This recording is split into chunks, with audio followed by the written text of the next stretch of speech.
mga kagwini, simulan po natin ang magneto ng isang maganda at maaliwalas na araw. Kasi napakaganda ng araw na to. Yung langit napakaaliwalas.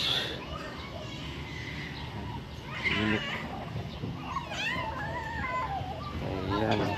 Mula dito, tanaw yung tuktok ng Mount Mayon, kaya lang medyo natatakpan ng kawayan sa unahan, kaya konti lang yung nakikita. Ayan.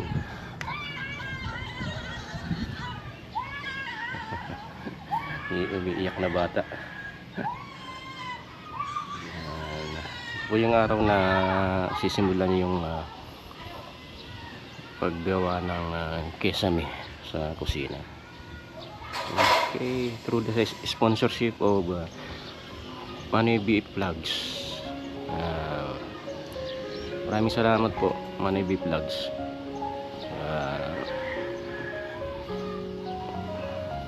Pag-sponsor sa kesame ng kusina.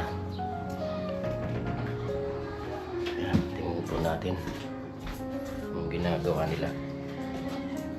Kuy Carpenter. Tsaka yung kasama niya yung anak niya.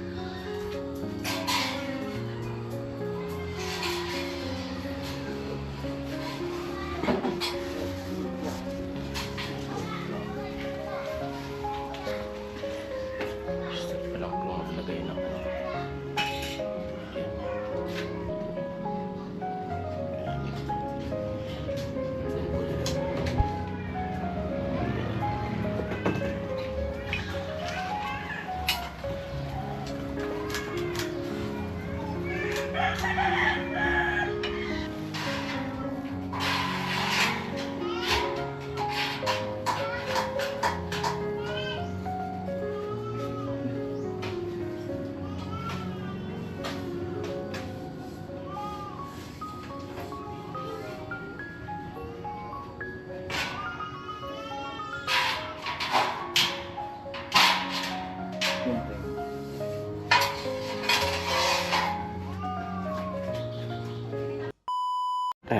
mga kagwini, nakakalimutan kong itong dalhin GoPro. Pumunta ako ng hardware kasi yung kulang doon sa binili ko nung isang araw. Bumalik ako, wala kasi doon na hollow blocks, kaya yan, hindi akong 10 piraso. Tapos yung pinapabili ni Gwen na sabitan sa sabitan nung tubo na gagamitin o pagsasabitan din ng kortina. Kasi yung nabili niya sa online sa TikTok, plastic lang yung kakabitan, tapos yung kortina masyadong mabigat kasi makapal, kaya hindi kakayanin nung plastic na housing nung tubo. Kaya pabili siya ng steel hook. Ayan. Steel hook. Ito. Tapos bumili na rin ako ng yung housing ng screw niya, ipapasok sa semento para may kapitan yung niya, yung screw. Ito. Ayan po. At mag-aakot na ako ng hollow blocks. Masyadong mainit ngayon. Maganda yung panahon.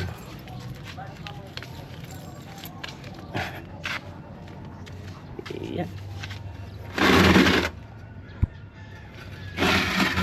Opo.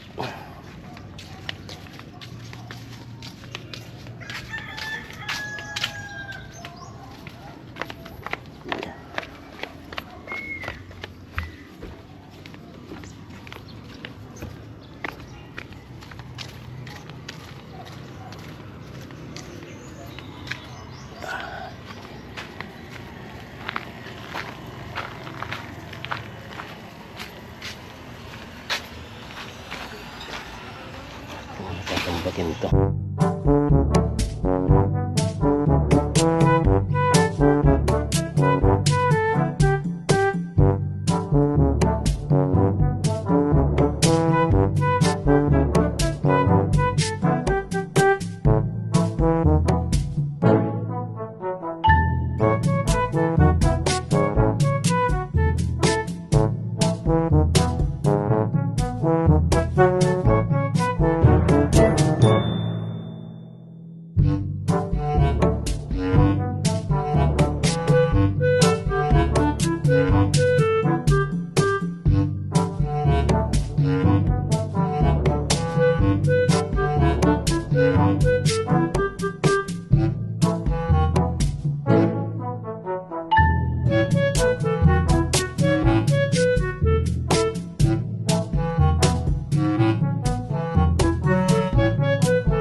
Halos pare-pares na ata yung mixture nung ginagawang hollow blocks pang commercial ng hardware. Kasi katulad nung ginagawa pa lang tong bahay ni Gwen, yung mga hollow blocks din na ginamit dyan ay mga marupok. Ayan, ang bit-bit basag. Kaya pala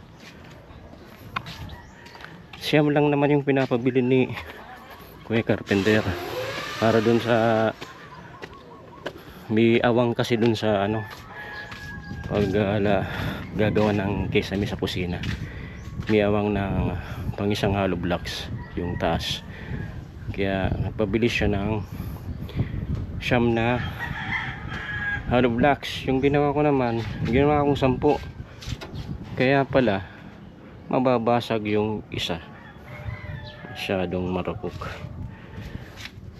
Kaya buti na lang 10 yung binili ko, dahil kung hindi babalik pa ako, kukuha lang or bibili lang ng isang piraso. Ayan, yung isang piraso ng hollow blocks is 14 pesos. 14 pesos isa lang, di 4. Ayan, kaya yung magpapatibay dyan, yung palaman na lang, palaman din sa hollow blocks. Halimbawa inasintada na, yung sementong ipapalaman, yun ang magpapatibay dun sa hollow blocks. Kasi yung hollow blocks hindi hindi matibay, hindi puro yung paggagawa. Kaya ano na, kahit nga tuyo na, dapat nga pag natutuyo yung semento, hollow blocks tumitigas. Ayun, isang bitbitan lang, buti hindi na ulugan yung paak, basag. Okay, papark ko nga itong tricycle kasi dito sa gitna. Mga kagwini, pabalik na ako dun sa bahay ni Gwen.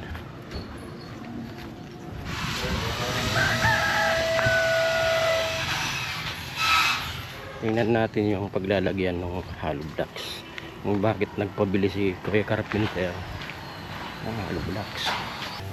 Marami talaga yung hindi natapos dito.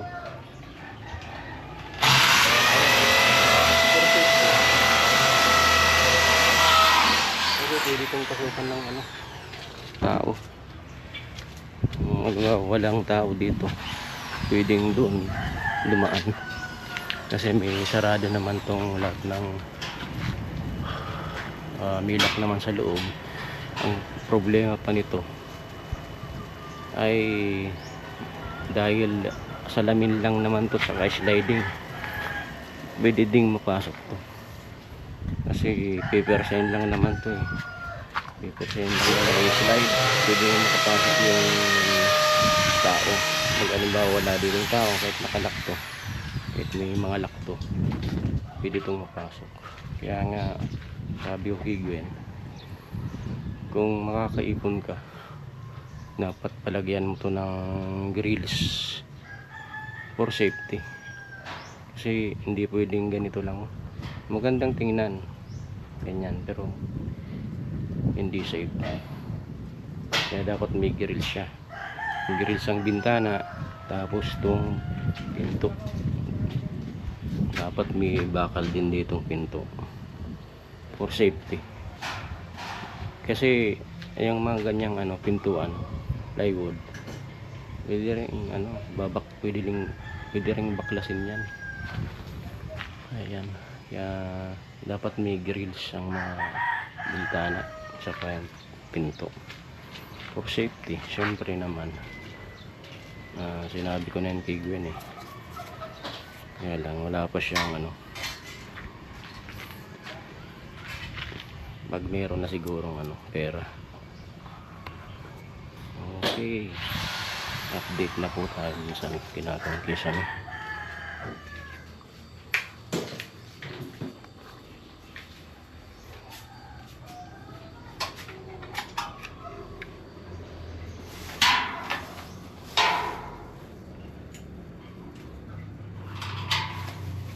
Ting.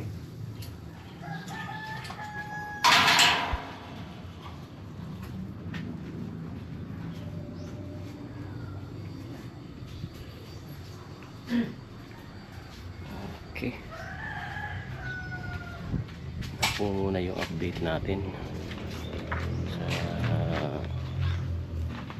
content ni Gwen na pakisame ni Manay B Vlogs dun sa kusina. Mabilis yung pagkakagawa ngayon, ilang oras lang nakakabit na yung kakabitan ng nung Ecoplex.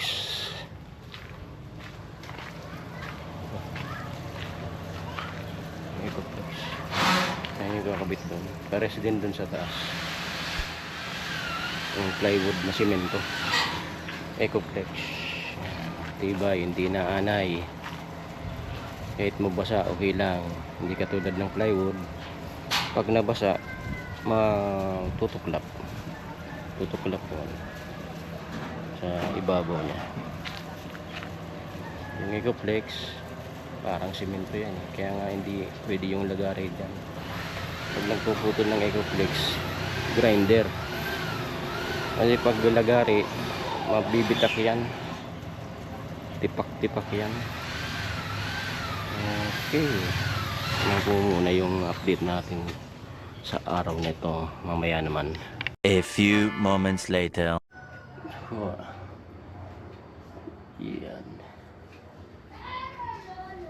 kumpleto na po yung paglalagyan ng Ecoplex. Ayan, off muna nila kasi na alas 12 na. Mas mamaya ayun na, kisame na.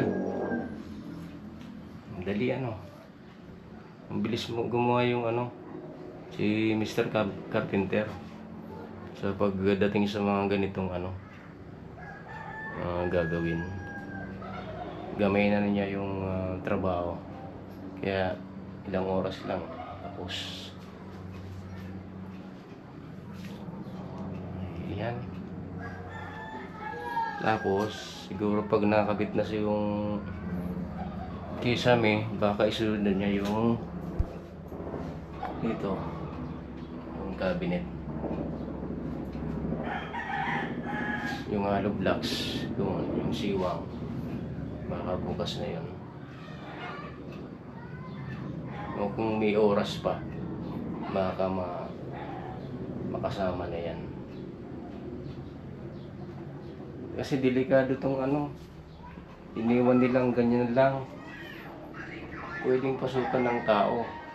Ayan, yan, isang hollow blocks, kasya dyan yung tao. Kung talagang i-intensyonin na pumasok dito sa bahay, kasyang-kasya yung tao dyan. Buti walang nakakaisip nun. Okay. Till the next update na lang po mga kagwini.